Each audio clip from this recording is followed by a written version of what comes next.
our website was Gin Lane Media. I added media so it just sounded more legit. I was like, yo, we should get ginlane.com. People were like, oh, Gin Lane. And then they would go to ginlane.com. And I was saying to Rob, it was a Canadian traditional marching band. Your friend you recommended, and I'm now looking at a bunch of people dressed in colonial garb. I was looking for a design agency, and I wound up booking a marching band for my kid's birthday party. They look like the Redcoats or something. I don't know, hitting the drums. Like how like off to war. I contacted them, and I don't know, like months later, like as if it was like a mail from the other side of the world, and we're like, hey, thanks so much, like we're considering it.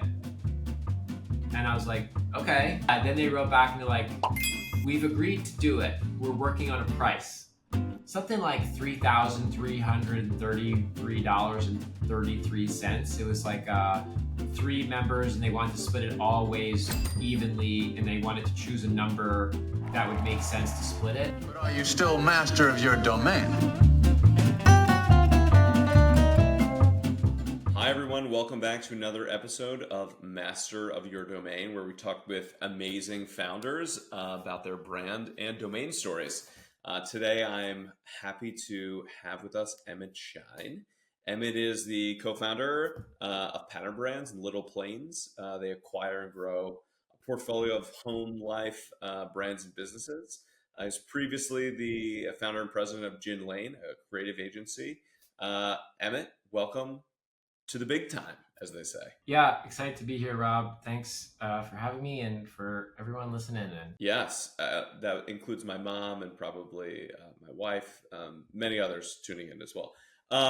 Emmett, do you want to give a high level on just kind of Pattern Brands, Little Plains, Gin Lane, and how you kind of got into this creative world? Yeah, I had a digital creative agency called Gin Lane, based out of Chinatown, New York, that helped run from 2007, 2008 through 2019.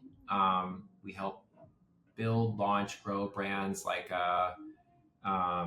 Sweet Green, Hims, Harry's, Warby, Stadium Goods, number of other really cool, fun ones. And you guys have been everywhere. I feel like for a period of time, Gin Lane was touching everything that was coming out. Yeah, we were trying to be like Lil Wayne's like 2007, 2008 mixtape run. Totally nailed it. And then in 2019, we acqui-hired ourselves and set up a new business called Pattern Brands to own and operate home good brands. So we built one called Open Spaces, and then we ended up buying a few others in the subsequent years after, like Paquetto, Onsen, brand called Miracle, brand called Gear, GIR. So we have about a half dozen that are in the portfolio that have really awesome communities and great products. And then last year, I kind of missed the 0 to 1 startup work. So I set up another essentially little Gin Lane called Little Plains to work with 0 to 1 stage founders and businesses. Amazing. Well, I know we got connected because you have a pretty interesting, unique story around ginlane.com that don't hear all that often. But yeah, you want to walk us through, as you were kind of getting started, you're getting your agency up and running, how you thought about branding, how you settled on that name, and then eventually kind of started looking at the .com. What's it called? Yeah, so I was saying to Rob a little bit before this, like I'm from Southampton on Eastern Long Island, and I've like named multiple businesses or little things that I've had with friends from the town. So I had a skateboarding company called Lola, which was named after Lola Prentice Park in the Village. Gin Lane is etymology. It's a herd of cattle is a gin. I thought it was like bootleggers or something, bringing gin, because it's this ocean in Southampton on the waterfront that's, very wealthy, houses that are oceanfront. It's called Gin Lane. Little Plains is a beach that intersects Gin Lane, the road. So there's always just little things that I'm always kind of thinking of doing from like my hometown that mostly my friends and family get, and no one else gets. Um, but I was in New York City. I come to be a photographer. Went to photo school. Was shooting stuff. Learned digital. Building websites, all that, and doing a lot of freelance work for musicians, jewelers, artists, and no one would ever pay me on time. I'm an art school dropout from NYU in 2000, early something or other, is 22, 23. And, it's like, sure, awesome, cool, man. Like, I'll pay you net 100 million days. And I kind of figured, maybe if I said I worked for like an agency, people would more take me seriously of paying me. So I came up with a few friends, this idea, and called it Gin Lane, which is this really rich road. And I thought, oh, if I use a serif font and call it Gin Lane, people will think it's this established media company. Yeah, it's all dependent on the font. You had to use the right font. Exactly. And later in years, Gin Lane became more like cursive and more looser, which is what hand drawn I kind of more am. But in the early days, it was very like formal and regal, because I was trying to look legit, and had a friend call people that I would work with, he'd be like, you have to pay, this designer Emmett Shine that works for me. So I was like faking working for my own business for like the first year or two. Lo and behold, fake it till you make it. Gin Lane ended up kind of finding its footing post the kind of Great Recession, where budgets for outdoor and traditional marketing compressed and people went more into digital. And I was really well positioned with a group of young people to build websites, do all that type stuff and branding. So a few years later, we're doing better, and our website was Gin Lane Media. I added media, so it just sounded more legit. I just was literally like, it's like Silicon like Alley or whatever is what they would call New York City of like the late 90s, early 2000s. So I was like trying to look like as if I was like this prestigious Silicon Alley media company, but it was like me and two other like college dropout skaters sitting in like a dark room in Chinatown. Once it started doing better, I was like, yo, we should get ginlane.com. But that'll get us paid right away. Yeah, exactly. Because also people are like, oh, Gin Lane, and then they would go to ginlane.com, and I was saying to Rob, it was a Canadian traditional marching band that also would record traditional marching band songs called Gin Lane, and they had a YouTube channel and they had their website, and you can go and book them to make an appearance in March wherever this town and zone in Ottawa or something in Canada was. And so people would be like, hey, I was looking for like a website or branding, and your friend you recommended, and I'm looking at a bunch of people dressed in colonial garb, and like a really hard to use website for somewhere in Canada. I think I'm confused here. I was looking for a design agency, and I wound up booking a marching band for my kid's birthday party. Exactly. They probably got a lot of business off of you. What is like a colonial reenactment marching band in your creative description? They look like the Redcoats or something. I don't know, like marching over the hill with like hitting the drums, like how like off to war. Yeah, but like how they would fight war back in the day, British style of like marching in a line. Nice. Well, I'm sure that didn't cause any confusion for people. So I contacted them, and they wrote back like, I don't know, like months later, like as if it was like a mail from the other side of the world. And we're like, hey, thanks so much. Like, we're considering it. And I was like, okay.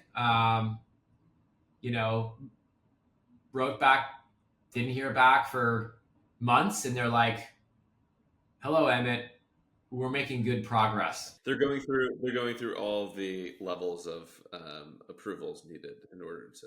Yeah. Then they wrote back and they're like, we've agreed to do it. We're working on a price. And I'm like, months. And they came back, and I think I was saying to Rob, I think the price was like something like $3,333.33. It was like 3 members, and they wanted to split it all ways evenly, and they wanted to choose a number that would make sense to split it. I have to check. Like, I actually should find the actual number. If it wasn't that, it was something that like divisible by 3, the number meant something to all of them, and that's what they took basically a year to think through wasn't whether to sell it or not and what the money was. It was like arguing over, To come up with that perfect number. yeah, it was like numerology of what they were arguing over. And they were so proud when they came up with it that I didn't even like negotiate, or I was just like, okay, like I'm glad you took a year to come up with these numbers. And then it was just kind of funny of like transferring the domain. They're very like the type of people that you would think would do reenactments, the type of personalities. It was very like, at this date, at this location, at this time, we will bequeath to you the information of your request when this is done. And it wasn't Were all the emails in like old English written that way? literally. So even just getting it transferred was like, you know, two old timey like soldier spies meeting in like a courtyard at midnight to exchange scrolls and parchments and coins. That's right. Wow. I mean, impressive stick-to-itiveness there to get it done, right? I'm sure it's painful, like even when you got to the magical number, to actually walk them through, like, how do you transfer a domain? And like, I need this and send this to me. And then having to communicate only through Pony Express, I feel like that just added a whole other element to it. Yeah, I mean, thank God for Pony Express. I mean, they'll really get your message anywhere across the Great Plains, even up into Canada. They provide a valuable service. Yeah, actually, getting the Gin Lane URL was Wells Fargo's first job. What do you mean? Well, I'm saying it was Wells Fargo was used to be the transference of information like the Pony Express, and they got their humble origins in transferring this information for the URL so long ago. That's right. That's right. They built their business on the back of that transaction. Um, so once you got the domain after a significant period of time back and forth, but for a pretty reasonable, some would say fantastic price, um, was that valuable to you? Was that helpful? Like, obviously you were happy to have it, but do you feel like it made an impact at all in terms of like the business or reputation, or like how did you view that on the other side? Yeah, I mean, I'm always kind of like I try to make like accessible brand marketing experiences, communication that's kind of like pop, but I also like to do stuff that's like Easter egg hardcore for the insider. So if you're doing a site, it's like putting stuff in like the metadata, or like leaving little Easter eggs within footers, or doing something that's like only people that really care a lot will care about and everyone else just kind of glosses over. So I even just think the URL was something that was more for like, yes, there was some accessibility where people were not typing in the wrong address and it would get indexed and come up. I mean, there's also Gin Lane is a famous lithograph from like William Hogarth from like 1751 in England. There's Beer Street and Gin Lane, and Beer Street is like a wood cutting lithograph, and everyone's like really happy in like England, and they're positive and they're waving to each other. And Gin Lane is like debaucherous, and a woman's dropping her baby and people are fighting and there's like public nudity. And it was commissioned, I think, to de-promote alcohol like gin and more say beer is civilized. So that's another thing that was like search engine optimized. If people are going to look for like this cool agency, there's either a Canadian marching band or like all this historical lithographs on like Gin Lane, this debaucherous, controversial wood print about like trying to fix public, craziness in London in the 18th century. So it was good to get it, but also I think we relaunched the brand and the website at the agency when we got the new URL. And so I think like nerdy insider people were kind of excited for it just being like a shorter URL. Yeah. Well, it's also a good moment in time, as you referenced, to like do the relaunch, the brand refresh, creative, all that stuff. It's a good reason to do that. I'm curious, like, given how much you work with other businesses and help incubate businesses, and you work on a lot of like the brand and creative stuff, like how often does the domain piece come up? Is that an important input as you're helping name some of these things, like having the short, clean domain versus something that's longer, or maybe potentially a little more convoluted? how do you think about that as an input when you're helping folks come up with like a name? Yeah, I look at it two ways. One, like, is it easy to say and like remember? And then when you read it, does it like read clearly? So sometimes letters put together like a T and H or something, if you would combine them versus one is the end of a word and the other is a beginning of a word. Sometimes dashes help, sometimes they hurt. Obviously .com is like great and default, but a lot of other things .xyz, .ai, whatever, I think as long as it's like clean and simple and memorable. I don't over index on like paying money for like URLs unless it's the guy launched Friend, the AI kind of companion, and paid this large amount, which begets some of these conversations. And I don't really think that is a bad purchase on its own. I think maybe it's a high usage of fixed capital, or high percentage of like fixed capital, but I don't think it's an asset that is going to diminish in value. It's a valuable asset. So it's kind of like buying a nice watch or something maybe isn't the best use of your money, but it's not a bad purchase if it's a good asset. So, but I don't think as many people are buying URLs that are good assets when it's $5,000, $10,000. Those are these kind of weird areas, where it's like, unless you're spending, I don't know, like a little bit more money, they're kind of maturedly, the market's saying like, this is like a good asset. If it's the stuff that's kind of below it, it's just a little bit more like the convenience that you want for yourself and your brand. But like you guys did Row, we helped early days of setting some stuff up for hymns, and they had the URL for hymns because they could never get hymns. And I actually think that I think as the story went, oh my god, I'm like blanking, but what was the non-generic, the big erectile dysfunction product or company? Oh, Viagra. Yeah, I think Pfizer owned hims.com, and I think it's there's something happened where like they couldn't get hims.com, and it was just like a small thing, and then I think Viagra came and bought it out of like spite, and they had to buy it back, I think, for a lot of money. And both Row and Hims in their own ways have gone. I mean, you guys have such the most like hacker short kind of like URL, but that's just one where like they became an eponymous brand known, and didn't have a great URL. In the world of startups, you should put as much time, money, focus into the product, into the experience, into understanding what your customer wants or needs. Kind of everything else is somewhat a distraction. And that's coming from someone that's built a career on branding and marketing. And we've done great branding and marketing where the businesses haven't succeeded. And we've done okay branding and marketing where the businesses have succeeded. The difference is the business. The difference is the operators. The difference is the team. The difference is the experience. Maybe sometimes right place, right time, getting lucky. So if the name is Row or Hims or whatever, it is, the success of the team, the success of understanding the market and the opportunity.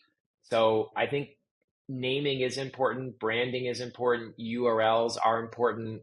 Colors, taglines, mission, because you don't want to have people thinking different things or saying different things, but you really should time box and make allowances where you shouldn't be spending all your money on clothing. Like there still are hierarchies of needs of where you should be investing time and money as a person with a family or just on your own. And the same applies for these really important, critical fledgling moments of building businesses. Yep, I totally agree. And we launched with Get Roman because I was like good enough, right? And that's advice I give to a lot of founders early on, which is like you earned the right to spend more money on clothes or on domains or on some of these other things. Like your business has to work, even if you have the best domain name or the best brand or whatever it is. If the business doesn't work, if you don't have good unit economics or people don't want to buy something from you, it doesn't really matter. And so I love that idea of time boxing it where like, yes, important thing, like let's kick some ideas around, and then let's make a decision, and then let's go back to like building and making sure this is actually a business that has traction. And then we get to worry, like we have the luxury later in the life cycle, if this is working, to go back and revisit or upgrade or do some of those things. 100%. Cool. Emmett, I appreciate your time, man. It's great to formally meet you here, and thanks for sharing your Gin Lane marching band story. Appreciate it. Yep.